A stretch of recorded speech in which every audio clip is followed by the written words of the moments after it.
sociales en la minería, qué percepciones y qué podíamos hacer. Y un pequeño mensaje de aprendizajes en mi vida en cuestión de conflicto. Siguiente. Bueno, voy a describir un poco cronológicamente la secuencia de la vida de Tintaya. Tintaya fue creada en el año 80, 1980, por el Estado peruano, que constituye la empresa minera especial Tintaya S.A., formada como accionista por Minero Perú, Centromin Perú y Cofido. Y fundamentalmente se forma la empresa con un financiamiento de un consorcio de bancos canadienses. Al formarse la empresa, ya previamente, antes de formarse la empresa minera que regía todas las actividades mineras, en ese entonces era Minero Perú, ya habría completado las exploraciones y los estudios correspondientes de factibilidad, por lo cual cuando se constituye la empresa prácticamente era para empezar ya la construcción de la mina.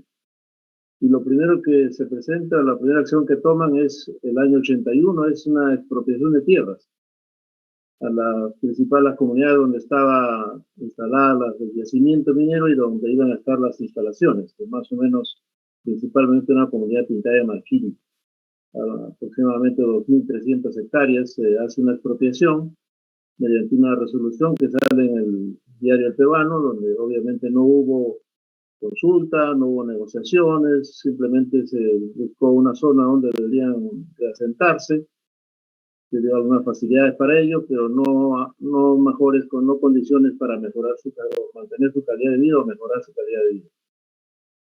Con ese escenario, en esos momentos no hubo reclamos significativos, malestar, sí, mucho malestar, resentimiento, pero no hubo reclamos sustantivos. Hasta el año 90, el 21 de mayo, ocurre una toma de la mina de Tintaya por 20.000 pobladores de Espinar. Esto, si bien es cierto, no fue como causa los hechos de la expropiación de terrenos, pero tal vez es una parte, pero fue básicamente por la coyuntura electoral.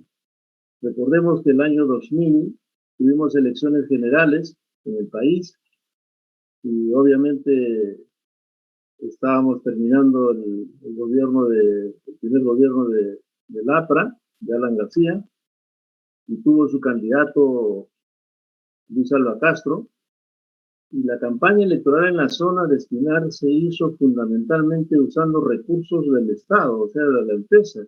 Tintaya usó muchos de sus recursos, camionetas, personal, en fin, todas estas cosas que se usan en la campaña, ofreciendo pues muchas cosas a la provincia de Espinar. Sin embargo, como sabemos, en ese resultado electoral no ganó pues el APRA, ¿no? Entonces ganó otra persona que conocemos, pero la población quedó resentida y finalmente los grupos políticos, mayormente de izquierda, empezaron a analizar y comentar de que los que habían ofrecido, si bien es cierto era por la campaña electoral, pero quien ofreció era la empresa minera Tintaya del Estado, con sus funcionarios, ofrecieron entonces exigían que la empresa cumpla con esos requerimientos, con esas promesas. Y como la empresa decía que eso fue una campaña electoral, entonces tomaron la mina y finalmente tomaron 3 rehenes y se firmó un acta de un aporte para electrificación y otros apoyos agrícolas. Esto es un hecho significativo para Espinar. Ellos le llaman el Día de la Dignidad de Espinar. Todos los años, un 21 de mayo, hay una celebración por si hay algo pendiente o los ánimos están más caldeados, hay manifestaciones, movimientos de protesta, hasta algunas veces hasta de crisis. Con este escenario, yo llego a Tintaya en noviembre, después de estos sucesos de noviembre del año 90, yo llego como gerente de operaciones y recogí esta información como una cosa anecdótica, ¿no? Pero no era de mayor trascendencia también. Había que cumplir los compromisos nada más, básicamente. Y así seguimos transcurriendo hasta que el año a fines del 94, en el proceso de privatización, Tintaya es vendida y es adquirida por una empresa Magma Copper Company, una empresa americana, con una buena filosofía de trabajo con la gente, de los trabajadores, Esta empresa, al poco tiempo, el año 96, fue absorbida por BHP, una empresa australiana, y así hemos seguido hasta con BHP. BHP posteriormente hace compras directas de tierras, de negociaciones abiertas, directas con las comunidades, pagándose precio de mercado a las tierras. Pero pasado el tiempo, los años 2000, ya encontramos presencia de representantes de ONG. Estaba con ACAMI, encabezado por Miguel Palacín y su equipo. Conformaron un CODECAMI regional que su base en Espinar. Estaba Cooperación, encabezada por José Chávez y su equipo. Y Oxfam América, con Martín Escurra en ese entonces y también Javier Aroca en ese entonces, representaban a Oxfam con sus equipos de abogados, economistas, en fin, un equipo bastante fuerte. También el año 2000 para nosotros es un punto importante de los procesos de concertación. La provincia de Espinar nos plantea que hagamos un convenio marco, que trabajemos en un convenio marco, y la incidencia de las ONGs en las comunidades del entorno directo también era bastante intenso. Entonces el movimiento era bastante intenso con las comunidades. Y nosotros teníamos estos 3 escenarios de conflictos más o menos el año 2000, 2001, manejando en los siguientes años hasta el 2004. En primer lugar, teníamos las comunidades del entorno directo, 5 comunidades del entorno directo, que hasta ahora existen. Y luego teníamos el convenio marco con la provincia de Espinar, el proceso de concertación que involucra a los 8 distritos de la provincia, a las organizaciones sociales, a las 69 comunidades. Dentro de las organizaciones está el Frente de Defensa de los Intereses de Espinar, la Federación de Campesinos del Perú, el representante de Espinar, y la Asociación de Urbanizaciones de Espinar, y más las comunidades del entorno del convenio marco. El año 2001 construimos una nueva presa de relaves, con los permisos correspondientes del Ministerio de Energía y Minas, pero cuando ya se terminó la construcción, la Asociación de Productores de la Microcuenca Cañitía protestaron de que ellos reclamaban que no habían sido consultados sobre el impacto que iba a tener la presa sobre sus vidas agropecuarias. También tuvimos otro tercer escenario, pero ese tercer escenario lo involucramos en el convenio marco. Entonces teníamos básicamente 2 escenarios fuertes, la mesa de diálogo con las 5 comunidades del entorno y más el escenario más grande que es con la provincia de Espinar, con toda la provincia de Espinar. Siguiente. Y así nos encontramos que nuestra presión social y los conflictos del 2000, en este rango de este periodo de 2000 a 2006, estábamos tratando problemas del pasado, traídos al presente, como la expropiación de tierras. Planteaban que habían sido engañados, que se pagó en ese entonces un valor, pues, 10 soles la hectárea del terreno, el valor de aranceles en ese entonces. Obviamente, con las inflaciones y todas las cosas que hubieron, ese dinero se desapareció, se pulverizó, pero reclamaban que se haga una nueva negociación de pago de las tierras, una nueva compensación. También reclamaban pasivos ambientales que había que remediar y había que pagar compensaciones, reclamaban pago de compensaciones por los pasivos ambientales. La empresa en el tiempo del Estado trabajó básicamente un esquema muy asistencialista con poca importancia social y ambiental. Por otro lado, la provincia se encontraba con un alto índice de pobreza, con distritos que llegaban hasta el 85% de nivel de pobreza. También una percepción importante que se tenía es que más de 20 años de minería no había contribuido con el desarrollo de las comunidades. Por la parte de las empresas, en el año 2000 nos encontrábamos pues que no teníamos mucha experiencia en gestión de conflictos sociales, tanto la empresa como el Estado mismo, ¿no? El Estado no es como ahora que ya tenemos áreas de gestión social. La única, de alguna manera, que nos atendía de algo era el área de asuntos ambientales del Ministerio de Energía y Minas, pero toda nuestra respuesta eran bastante reactivas, alegando aspectos legales, cosas del pasado, que no nos incumbe, ahora somos otra empresa, somos empresa privada, se fue el Estado, reclaman al Estado, una serie de aspectos, pero teníamos latente y al frente de la casa los reclamos de las 5 comunidades y paralelamente la provincia de Espinar conversando con un convenio marco. Y allí estábamos en una situación de qué hacer, cómo dejar de ser reactivo y cómo debemos afrontar el conflicto. realmente para nosotros fue un ejercicio bastante importante, no solamente dentro de la unidad minera en Pintaya, sino inclusive que se involucró a la casa matriz de la empresa de BHP en Australia. Y justo en momentos del 2001 que se afronta esto, BHP estaba en proceso de fusión con otra empresa inglesa, Billiton. Si bien no estaba formalizada la fusión, pero estaban en proceso de fusión. Y esto podría afectar la reputación de esta fusión y la reputación, obviamente, de las dos compañías. Entonces tuvimos que actuar de una manera diferente. Pensamos que si seguimos con lo mismo, esto podía crecer mucho más, podría afectar la imagen y la reputación de las empresas globales y tal vez ponía en riesgo la viabilidad de la unidad minera. Entonces, pensamos de otra manera. Siguiente. ¿Cómo los afrontamos? Como indiqué, afrontamos de una manera distinta. Nosotros hicimos un examen bastante exhaustivo interno, tanto a nivel de la Unión Minera como a nivel global, y finalmente decidimos que había que apostar por un proceso de diálogo. No sabíamos todavía cómo. Nuestros asesores legales nos decían que eso va a ser una negociación.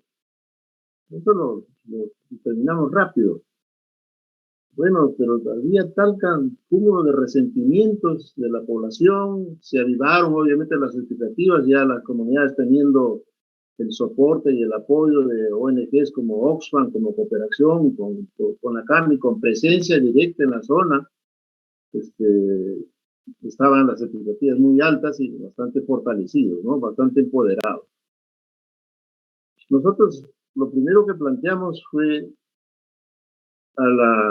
tuvimos una reunión bastante difícil, bastante dura con los diferentes ONGs y también los directivos de las comunidades, y les pedimos, después de mucha discusión, dijimos, nosotros queremos seguir un proceso de diálogo, pero y dijimos, nosotros somos mineros y no sabemos cómo se hace esto. Si queremos pedirles una tregua, unos 30, 40 días, para prepararnos para ver cómo vamos a llevar este proceso. Al comienzo pensaron que esto es una mesida, otra vez nos alargan, pero allí notamos en primer lugar la visión, la formación de la gente de las ONGs que entendieron que sí, si la empresa se prepara, nosotros también podemos preparar a las comunidades. Dijimos, muy bien, si ustedes preparan a las comunidades en ese lapso, en buena hora, y nosotros también nos preparamos y luego volvemos a reunirnos para ver cómo vamos a llevar este proceso de diálogo. Nosotros cuando ya decidimos entrar por el proceso de diálogo, empezamos a prepararnos, pero mirando no solamente nuestra actuación como BHP, como empresa privada, sino ver toda la historia de la mina de Pintaya, desde el comienzo, desde la construcción, qué impactos tuvieron, qué pasó, cómo se manejó. No era echar la culpa a nadie, sino empezar a analizar qué pasó, pero de manera autocrítica, como si nosotros mismos lo hubiésemos causado. Confrontar todas estas acciones, todos estos resultados con las políticas corporativas de la compañía, que se llama la política GISEC, la política de salud, seguridad, medio ambiente y comunidad, con todos los estándares que tenía globalmente la compañía. También una guía para nosotros fue la guía de conductas y los valores empresariales que había que seguir. BHP nos recomendó y nos indicó que siguiéramos estas guías, estos valores empresariales.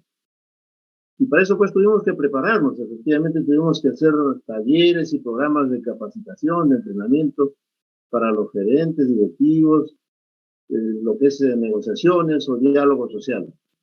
Hicimos diferentes talleres en forma aislada nosotros, también luego hicimos con las comunidades para entender y saber cómo es un proceso de diálogo social.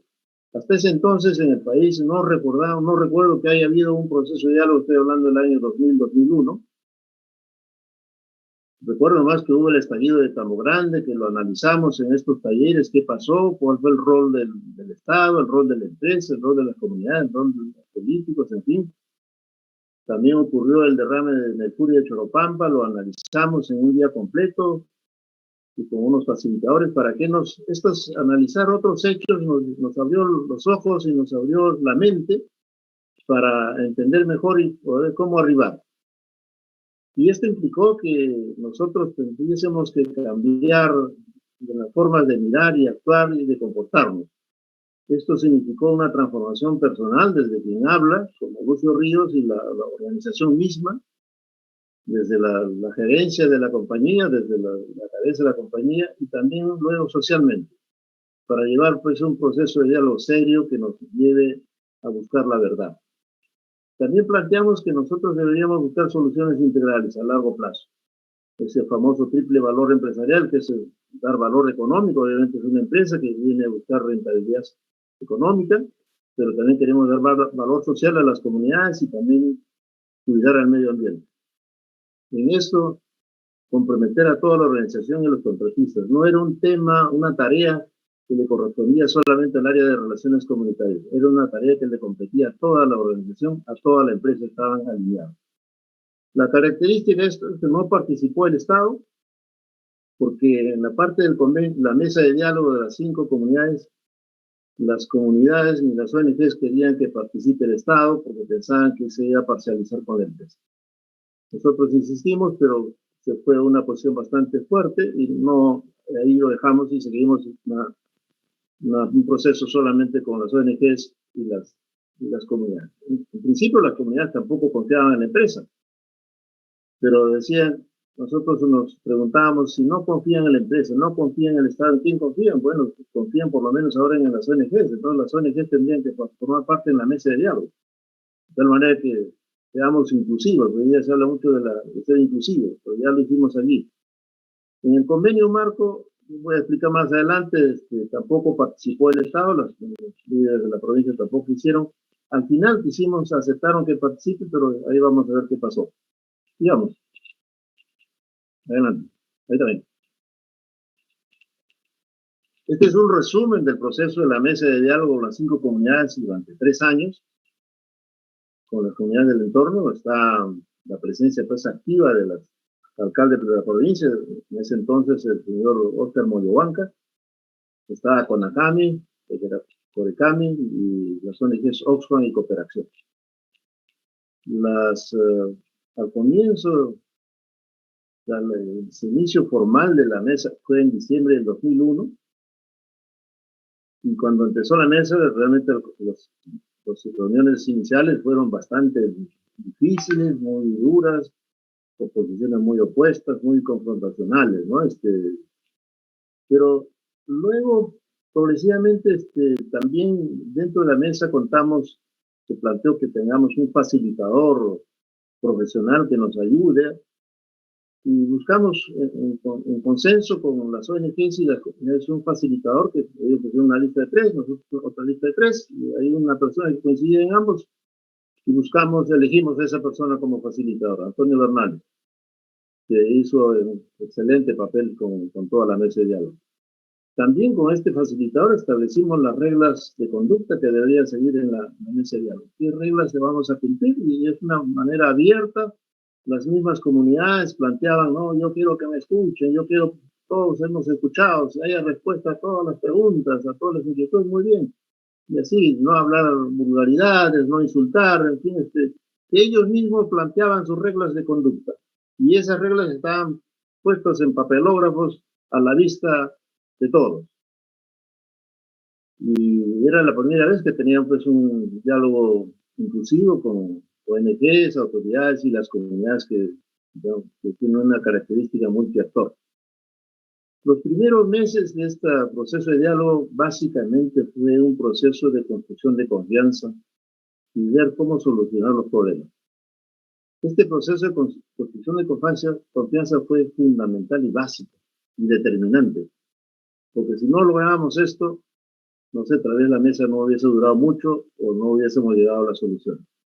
Pero nos costó bastante prepararnos a nosotros como empresa y a cada uno de los integrantes, fundamentalmente lo que es escuchar. Escuchar no para responder, sino para entender y buscar juntos una solución. Luego terminamos trabajar más o menos este trabajo de confianza, nos tomó como 6 meses, y cuando esto se dio, aunque la confianza siempre hay que seguir cultivándola, ya se trabajó por por comisiones de trabajo, Comisión de Tierras, Medio Ambiente, Derechos Humanos y Desarrollo Sostenible. Y las decisiones se tomaban por consenso. Y aquí el aspecto de consenso a veces nos tomaba tiempo, a veces, por ejemplo, cuando se habló ya de tierras, un presidente de una comunidad tenía una inquietud diferente y nos tomaba hasta que pueda convencerse y pueda seguir la acción. Nuevamente, después de 3 años, ya habíamos tomado decisiones en el camino, habíamos repuesto tierras, habíamos comprado tierras, la solución se plasmó no una compensación económica, sino si el problema era social, buscaríamos soluciones sociales. Si el problema era falta de tierras, buscaríamos tierras para las comunidades.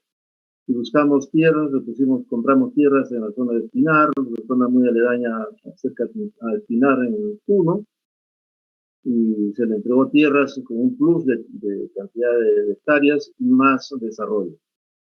Se solucionaron los problemas de derechos humanos que nos acusaban de 34 casos de violación de derechos humanos a lo largo de la historia de la mina, y para eso buscamos un tercero independiente que especializado en el tema, que nos dio conclusiones y recomendaciones y todos los aceptamos y los pusimos en acción. Estas conclusiones a los aspectos ambientales, también hicimos procesos participativos, monitoreos conjuntos ambientales con especialistas de cada grupo. Las ONGs con las comunidades contrataron una empresa especializada en medio ambiente, con la nuestra, se trabajó juntos, se preparó a la comunidad, se preparó fundamentalmente a los jóvenes para que sean los actores que operativicen el monitoreo ambiental, y se hizo este monitoreo y luego se compartió la información en las comunidades, el resultado de este monitoreo conjunto. Finalmente se creó un fondo de desarrollo sostenible para que sirva para las comunidades en su impulso de su desarrollo. Como ven, esto nos tomó 3 años. Este es un cuadro resumen que abarca el trabajo de 3 años. Aquí hay mucho material por escribir, por decir, pero por esta oportunidad trato de ponerlo en este resumen. Siguiente. Y aquí vemos la mesa de diálogo de las 5 comunidades del entorno, que era una mesa de diálogo que trataba temas ambientales, de tierras, de derechos humanos y desarrollo sostenible. Que en un principio la mesa de diálogo fue una gestión de pasivos para solucionar cosas del pasado, pero con el transcurrir del tiempo, yo ya no estuve ya en Quintaya, yo salí en 2006 de Quintaya, ya la mesa se convirtió en una mesa de desarrollo.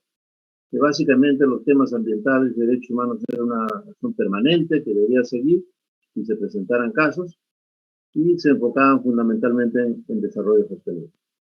Ese es el resultado que se tuvo con las 5 comunidades del entorno. Siguiente. El otro escenario grande que teníamos era la provincia de Espinar. Como dije, teníamos desde el año 2000 conversaciones, que se llamó el proceso de concertación con Espinar, y se firmó el 3 de septiembre del 2003, o sea, ya tiene 18 años y cumplió la mayoría de edad. Aquí participa la provincia de Espinar, los 8 distritos, las 69 comunidades entonces, organizaciones de la sociedad civil y la empresa, y las comunidades del entorno directo. Se logran establecer un mecanismo de consenso para el desarrollo y beneficio mutuo de la provincia de Espinar. Y aquí al final lo que logramos es que se logró un aporte voluntario del 3% de las utilidades antes de impuestos, que en ese entonces era algo inédito en el país. Inclusive no le cayó bien a las organizaciones del gremio empresarial, me decía que era un pésimo precedente para la minería, para las inversiones en el país. Sin embargo, con DHP estábamos seguros y convencidos de que era la manera que había que trabajar con las comunidades, porque el objetivo del convenio marco que está plasmado en el convenio no dice vamos a ayudar, promover, soportar, dice contribuir con el desarrollo sostenible de la provincia de Espinar y la minería, con compromisos a largo plazo. Entonces, ese es el objetivo del convenio marco, que hasta ahora, con sus accidentes que a veces se presentan, sigue funcionando y sigue trabajando. Creo que tiene más de 1000 proyectos ya ejecutados que están en beneficio de la provincia de Espinar. Siguiente, por favor. El comité de gestión funciona pues como un directorio, está presidido por la provincia de Espinar, el alcalde, La mina tiene un asiento en el directorio, que en ese entonces lo tenía yo, un representante de la cuenca del Cañipié y otro de la cuenca del río Salado, los frentes del Tucay, Auque, Furie y las municipalidades, los 8 distritos nombran un representante. Esto funciona, este, tiene altibajos naturalmente en estos momentos, los fondos ahora están en un fideicomiso, pero es lo que está estructurado hasta el momento y sigue funcionando. Siguiente. Terminando un poco mi experiencia acá, ya quiero reflexionar sobre qué desafíos tenemos en las empresas en gestión social.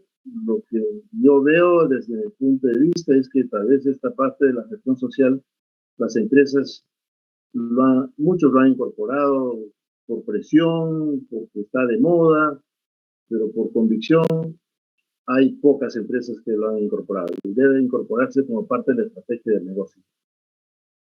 Y para eso también yo pienso que se necesita lograr un alineamiento desde la casa matriz con un compromiso visible. Aquí, por ejemplo, teníamos la visita pues, del CEO del Base Metal, que venía cada 4 meses, cada 6 meses, venía a visitar la operación, y nosotros le pedíamos que de 3 días de visita, un día se dedique a visitar a las comunidades. Y muchos decían, ¿por qué? ¿Para qué? Si así le quita autoridad a la gente de gestión social o relaciones comunitarias.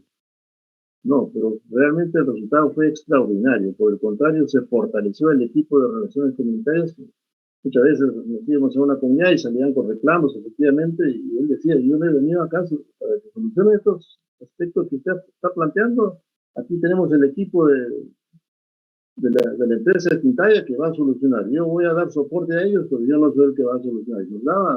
Y nos fortalecía realmente, nos fortalecía la autoridad. También desarrollar capacidades en los sobre el proceso de diálogo, multiactor y negociación social.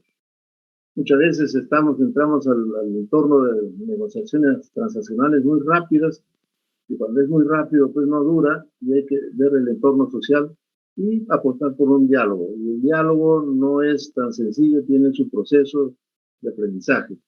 Yo creo que las empresas tienen que prepararse en el diálogo. Así como cuando las empresas, el equipo de recursos humanos, cuando tienen que entrar a una negociación, se preparan previamente para la negociación colectiva, tienen entrenamiento, etcétera. Y aquí para el proceso de diálogo necesitamos mucho más que una simple capacitación de negociación. Es mucho más allá. También no seguir con los mismos esquemas tradicionales, hay que romper paradigmas y actuar de una manera diferente. Los acuerdos que sean sólidos, sostenibles y predecibles en costo y en el tiempo. Un aspecto por lo cual nosotros determinamos el convenio marco, el monto de 3%, no fue por presión de la comunidad. Sí, la provincia de Espinar nos plantea que pongamos un número a ese acuerdo marco, pero el número salió por decisión de la empresa. Nosotros, alguien nos planteó que pongamos el 1%, que dentro de la política de HP estaba establecido que compartía el 1% a nivel global, y planteamos a la casa matriz y hicimos ejercicios, escenarios, diferentes escenarios, y encontramos que un número de 3% podría ser adecuado, y dijimos que el costo social, independientemente del resultado, con el resultado económico, el 3% va a ser para la provincia de Pinar. Y así es, ya el contrato social tiene 18 años y es una visión de largo plazo que nosotros hicimos hasta el fin de la vida de la mina. Si bien Pintaya terminó en 2012, pero se hizo por extensión Antapacay, y Antapacay sigue con el convenio marco y no sé más qué seguirá para adelante, ¿no? Hay que construir un entendimiento y una buena relación a largo plazo. Siempre buscamos que, así como con un sindicato de trabajadores, buscamos que nuestra relación sea buena y sea a largo plazo. Con las comunidades también debemos buscar lo más largo del plazo posible. Tener una visión siempre de desarrollo conjunto sostenible. Y una cosa que las empresas no hacen o muy poco es comunicar y difundir los resultados e impactos positivos del desarrollo social, no solamente en las coyunturas. He tratado de poner un pequeño resumen de lo que me parece que los desafíos de las empresas mineras en gestión social que debemos afrontar para el futuro. Siguiente, por favor. En el Estado ha mejorado sustancialmente, naturalmente. Ahora tenemos muchos sectores que tienen áreas de gestión social. Ahora, pues, el Ministerio de Energía tiene un área de gestión social importante. En la PCM se ha creado también una secretaría importante. Lo que pienso es que sobre todo la secretaría de la PCM debería fortalecerse, y también el área social del Ministerio de Energía y Minas, pero es importante la articulación entre sectores y coordinación entre los sectores para no duplicar esfuerzos y no estar tropezando, y al contrario, poder hacer un trabajo bastante orgánico y con buen resultado. Priorizar la intervención preventiva, no llegar solamente pues cuando ya estalló el conflicto, y a veces llegamos para poner paño frío, simplemente hacer como un bombero, y luego de 2 días otra vez se reactiva el conflicto con mayores consecuencias. Pero también para eso el Estado debe capacitarse, debe fortalecer su capacidad de diálogo y negociación en todos los sectores.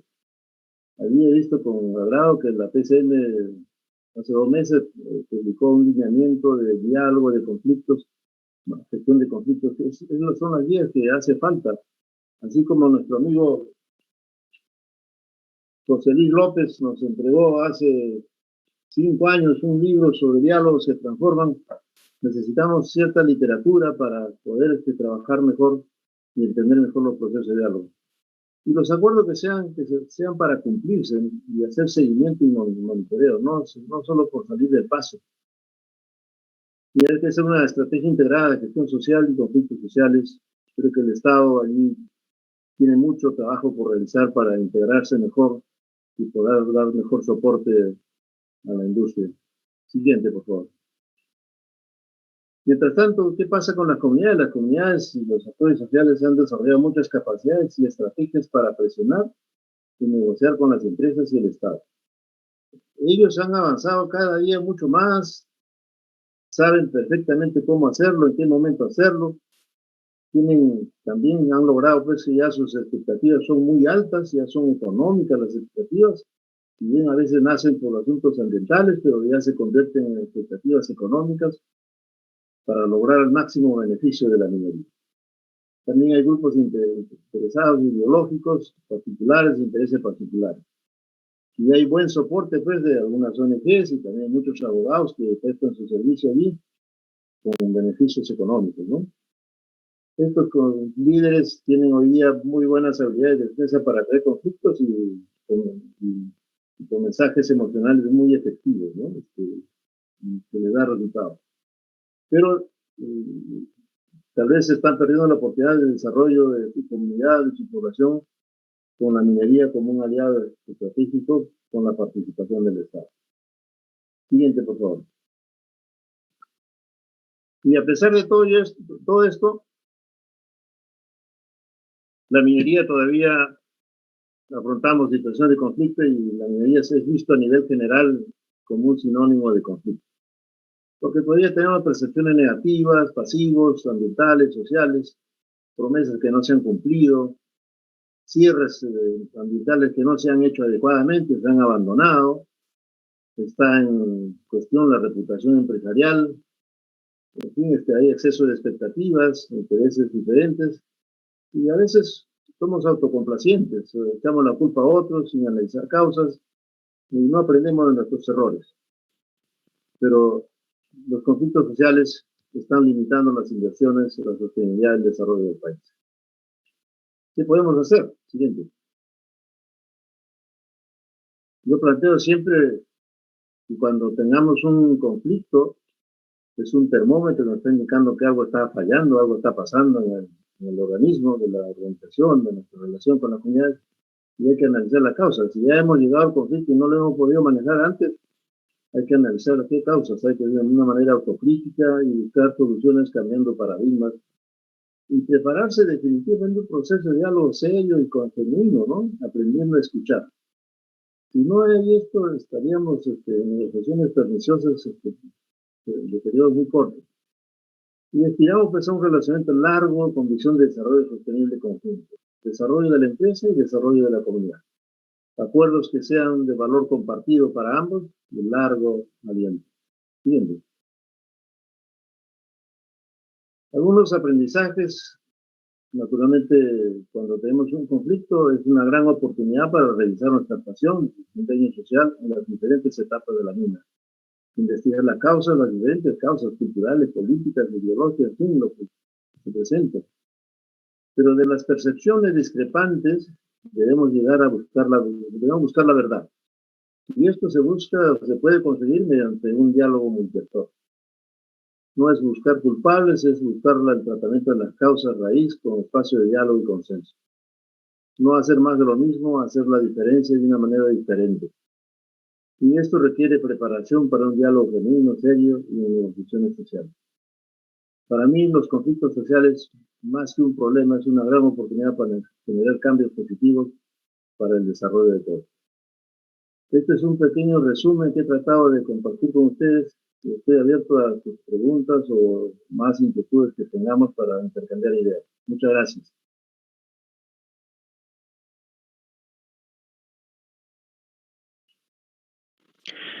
Muchísimas gracias por su presentación, ingeniero Lucio Ríos. Y ahora, para continuando el panel, voy a estar mi persona, Bruno Marcos, y vamos a proceder a invitar a presentar el siguiente panel a nuestros invitados. Me esperan un segundo.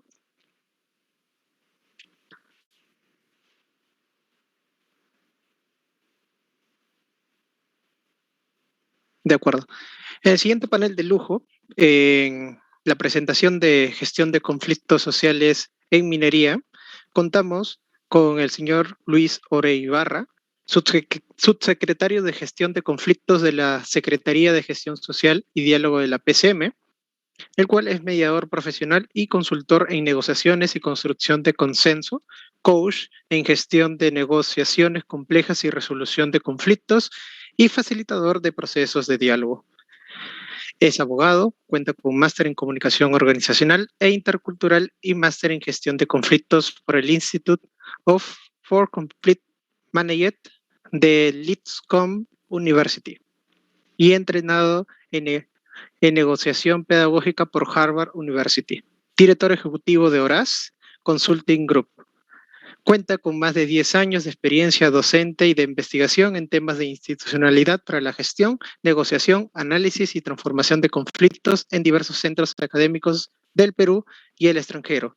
Y también cuenta con más de 20 años de experiencia profesional aplicada al abordaje de conflictos sociales en el Perú y en el mundo.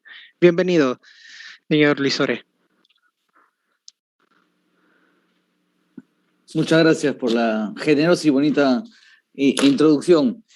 Yo solo quiero felicitar a Lucio, porque a Lucio lo conozco bastantes años. Sé que es uno de esos ingenieros que han transformado su vida y tienen más sensibilidad que muchos otros, ¿no? Y tiene esa capacidad de conexión humana que es necesaria para entender y poder abordar los conflictos. Si no me equivoco, lo que teníamos que hacer en este pedacito del panel era hacerle, si teníamos alguna pregunta o resaltar algo que ha mencionado Lucio. Y algo que me ha gustado mucho que ha dicho, que creo que sí resume, qué es lo que podemos hacer, ¿no? Que es, ante una situación de conflicto, investigar profundamente las causas raíz, y eso en mi mundo tiene que ver con la evaluación de actores, intereses, preocupaciones de alguna situación de conflictividad, ¿no? Y hacer esa autocrítica y cambios de paradigmas. Sí, pues tenemos que pensar en beneficios mutuos o valor compartido, como bien dice Lucio. Y por ahí yo quería preguntarle a Lucio que nos cuente un poquito más, o cómo extrapolamos ese aprendizaje que ha tenido de esa transformación personal en función de la situación que atravesó con la compañía minera Tintaya, cómo otros pueden pasar por esa transformación personal. Es pregunta 1. Y pregunta 2, que creo que es más fácil, si nos puedes contar, Lucio, un poquito más de detalle de qué se hizo y cómo se hizo en la primera etapa de construcción de de confianza con los diversos actores que estaban en la mesa. Y si me respondes rapidito esas dos preguntas, tengo una tercera pregunta. Si has dicho que tuvieron conversaciones ida y vuelta de cómo sustentar el 3%, pero de reparto de utilidades. ¿Podrías contarnos un poquito más de cómo llegaron a ese número? O sea, ¿qué sustento utilizaron para persuadir al resto de la compañía que ese era el número justo? Que no es 1 ni es 30, sino era 3. ¿Cómo llegaron a ese 3%? Gracias. Muchísimas gracias, señor Luis Oré. Y ingeniero Lucio Ríos, también vamos a presentar a este segundo panelista para que también pueda hacer sus preguntas y pueda responder todas las preguntas en conjunto. También le damos la bienvenida al señor Luis Alvarado, quien es especialista de la Adjuntía para la Prevención de Conflictos Sociales y la Gobernabilidad de la Defensoría del Pueblo. Cuenta con un máster en Gerencia Pública y estudios de especialización en Gestión Pública y Gobernabilidad. Bienvenido, señor Luis. Muchas gracias, Bruno. Bueno, un gran saludo a la distinguida concurrencia que nos acompaña, a Mautas Mineros. Gracias por la invitación. Y bueno, felicitar también la exposición. Creo que ha sido una exposición del ingeniero Lucio Ríos muy completa, que parte de la experiencia, el testimonio de vida y trabajo dentro del sector privado, ¿no? Pero siempre con un enfoque social. Allí es muy interesante destacar el inicio del proceso de diálogo en Tintaya, ¿no? Un asunto de propiedad, un reclamo de una negociación de tierra, o más bien una servidumbre que se impuso de tierra, como lo señala, y que luego hay reclamos de las comunidades. Esto en realidad, si uno mira en la actualidad algunos de los conflictos en el corredor minero, también se están tocando estos temas dentro de las comunidades. Nuevamente piden revisar acuerdos, convenios, a fin de poder evaluar, obtener mejores beneficios. Y a partir de allí, abrir procesos de negociación con las empresas, pero con la participación también del Estado. Y hay también varias experiencias. Pero es muy importante también, como ya lo señaló el señor Luis Oré, las partes que plantea qué desafíos se representan para el Estado. Y creo que son muy vigentes, ¿no? Como mejorar la articulación, no solo la articulación dentro del gobierno del Poder Ejecutivo, sino también con los gobiernos regionales y también, claro está, con los actores sociales y con las organizaciones no gubernamentales, ¿no? Con las ONGs. Entonces es muy importante generar espacios amplios de conversación, de debate como estos, pero que también involucren voces distintas, diversas, que tengan ciertos enfoques, ideas, y poder debatir y poder también de esa manera poder ir posicionando y señalando algunas ideas y experiencias como esta muy valiosa del ingeniero Lucio Ríos. Pero también señalaba que es necesario seguir fortaleciendo las capacidades del Estado. Y allí es algo que siempre va a estar presente, más aún si tenemos que en cuenta que, si bien es cierto, hay muchas oficinas de gestión de conflictos o ministerios, algunas en los gobiernos regionales, pero no siempre los equipos permanecen. Son equipos que se van renovando y a veces esa sustitución en realidad no permite dar una continuidad a todas las capacidades ya ganadas, por lo menos estoy hablando desde el Estado, en el manejo y la gestión de los conflictos sociales. Entonces, podemos constatar en todo el tiempo, por lo menos en el último tramo desde el año 2012 de la Oficina Nacional de Diálogo, cuántos jefes pasaron, ¿no? Y cuántos especialistas. Igual con la Secretaría de Gestión Social y también, claro, está con otras oficinas, ¿no? Entonces, digamos, esta área de gestión social o de gestión de conflictos tiene también allí un problema de, digamos, de que los equipos son constantemente cambiados y renovados. Y eso de alguna manera también incide en el trabajo, en la planificación y en la continuidad que se pueda dar a los procesos de diálogo que en muchos casos tienen muchos años y donde hay responsabilidades o compromisos, sobre todo del Estado y también de las empresas y también de las comunidades. Entonces creo que es muy importante los temas que se han abordado, los desafíos, pero si tuviera que hacer una pregunta, creo que ya mi anterior, el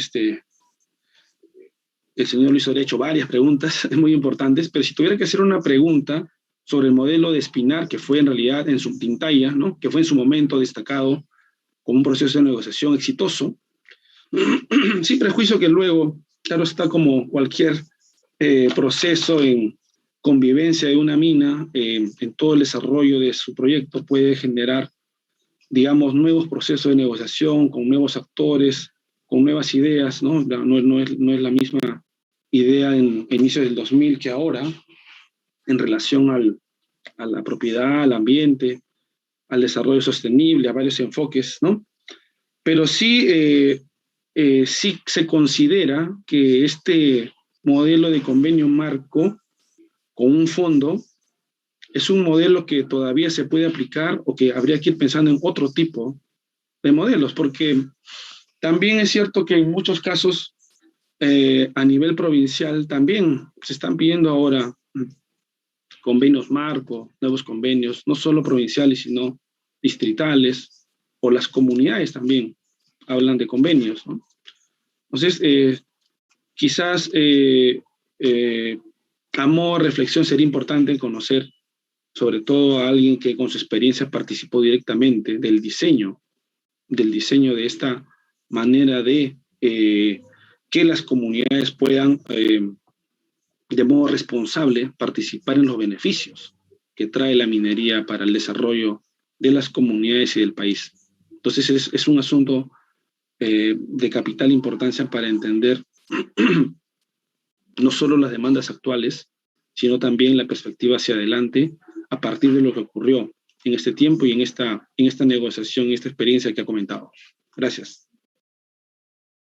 Gracias a los dos, Luis.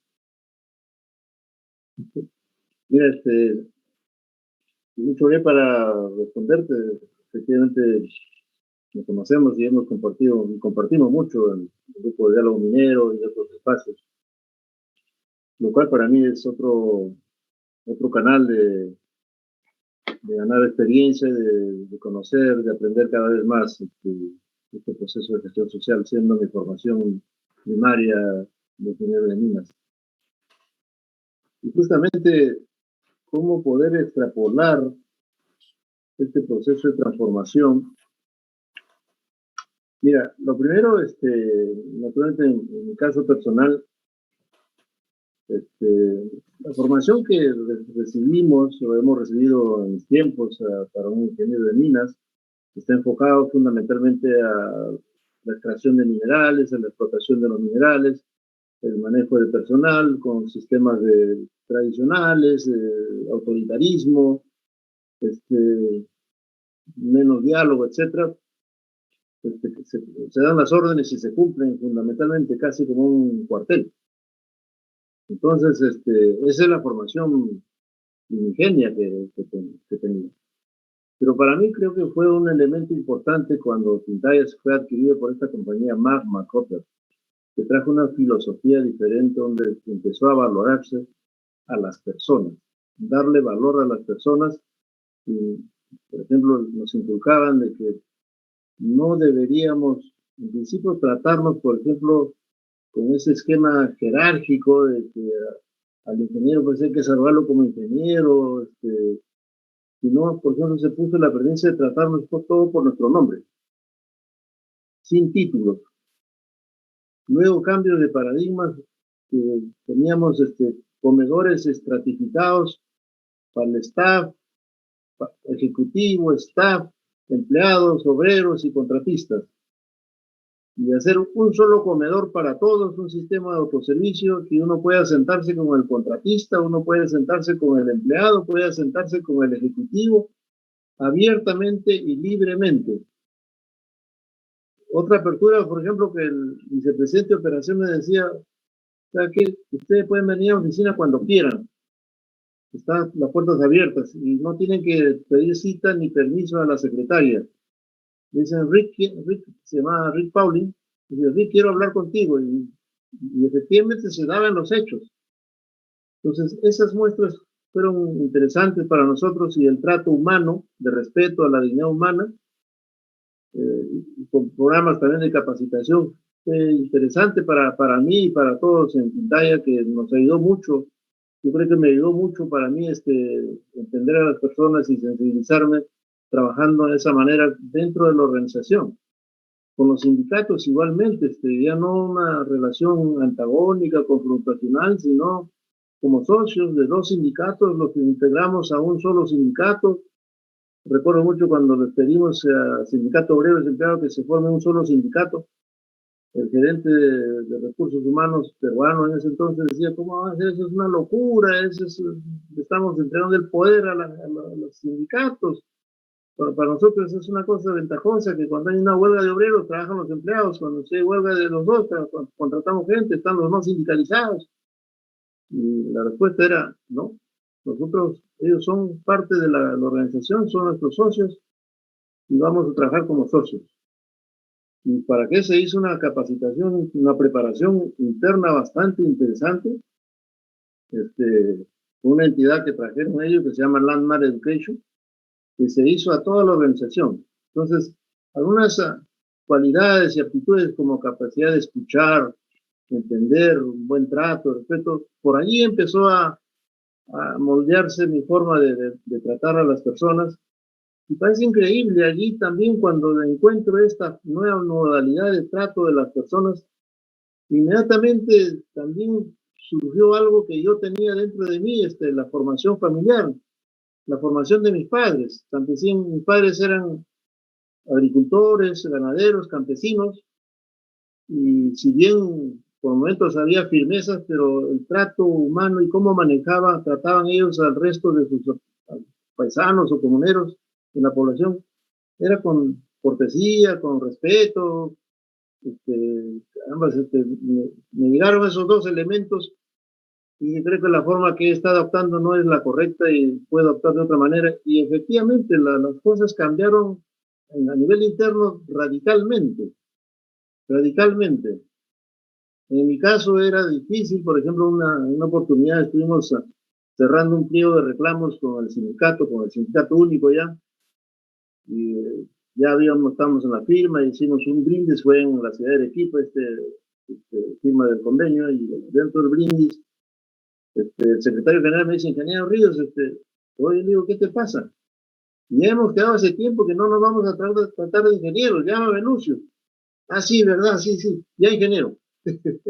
Era difícil, ya tenía muy enraizada en su chip que debería tratarme así, pero ya había un cambio importante. Entonces, cuando entramos al tema social, cuando entré ya me enfoqué más en el tema social, ya tenía de alguna manera esta base. Y creo que para mí el otro elemento fundamental que cuando se produjo el reclamo de las 5 comunidades, de los temas de tierras, medio ambiente y de derechos humanos, yo fui a la casa matriz a explicar qué cosa pasaba y qué es lo que pensábamos. Y llegué a Melbourne, Australia, a la casa matriz, donde pensé que iba a reunirme con el vicepresidente de Desarrollo Sostenible y alguien más, pero realmente era una reunión donde estaba todo el equipo directivo de BHP, desde el CEO de BHP y todos sus vicepresidentes, sus gerentes, estaban todos, más el equipo de Billiton, que estaban también en proceso de que yo vi todas las grandes cabezas de la compañía. Adicionalmente a ello habían invitado al jefe de todo el mundo de Oxfam, con 2 personas más. Invitaron a un representante del Estado de Australia, que era como el CONAM en esos tiempos, un área de ambiente, de medio ambiente, y estaba hasta el representante de la reina de Inglaterra. Ambas, dice, acá me van a acribillar. Pero realmente hice una presentación, imagínense, yo llevé, más que hacer presentaciones, explicaciones, yo llevé todas las acciones de tierras, compra de tierras, medio ambiente, todo, con fotos. Para que tengan idea, llevé 110 slides con fotos. Entonces, cuando hice la revisión previa con el vicepresidente de Desarrollo Sostenible, me dijo, tiene solo 12 minutos para exponer, pero 112 slides en 12 minutos es imposible. Entonces voy a eliminar el 90% de fotos o slides. No, me dijo, todas están interesantes. Tienes que presentarlas todas. Bueno, pásate un poquito, pero no tanto el tiempo. Tomé 16 minutos. Y cuando terminó todo ello, el presidente de BHP, allí es donde surgió para mí el concepto de percepciones. Bueno, Lucio me dice, por una parte, tú nos dices que nosotros estamos cumpliendo la ley, estamos dentro del orden, no contaminamos, no afectamos, son cosas del pasado, etcétera. Eso te entendemos perfectamente. Pero las comunidades no entienden eso, o sí entienden, pero lo perciben de otra manera, perciben que hay un problema, están sin tierras, creen que estamos contaminando su medio ambiente y no hemos reparado los daños de derechos humanos. Entonces son dos percepciones, mi secretario. Y de esas dos percepciones, lo que queremos es buscar la verdad. ¿Cómo encontramos la verdad? Me hizo la pregunta, yo le respondí, estoy hablando del año 2001. En el Perú teníamos la Comisión de la Verdad, podríamos hacer una mini comisión de la verdad para que revise todos los casos pasados de Tintaya. Pero me dice, si buscamos una comisión, mini comisión, y si los resultados de esta mini comisión no le gustan a las comunidades, estamos en lo mismo, o no nos gusta a nosotros, estamos en lo mismo. Tenemos que buscar otra manera diferente de trabajar en forma conjunta con las comunidades y juntos trabajar para lograr soluciones a lo que están reclamando. Para eso tienes las cartas constitutivas de la compañía, los valores de la compañía. Tú sí, este es tu día, este es tu Padre Nuestro. Son tus 10 mandamientos. ¿Y para qué terminar la reunión? Yo salí de contra empoderado, porque inclusive en ese entonces el presidente de Tintaya era un canadiense, un holandés canadiense que era bien duro para los presupuestos. Y siempre el sacrificado de presupuestos siempre era relaciones comunitarias. Entonces, me dijo, tú determina cómo vas a hacer, cuánto te va a costar.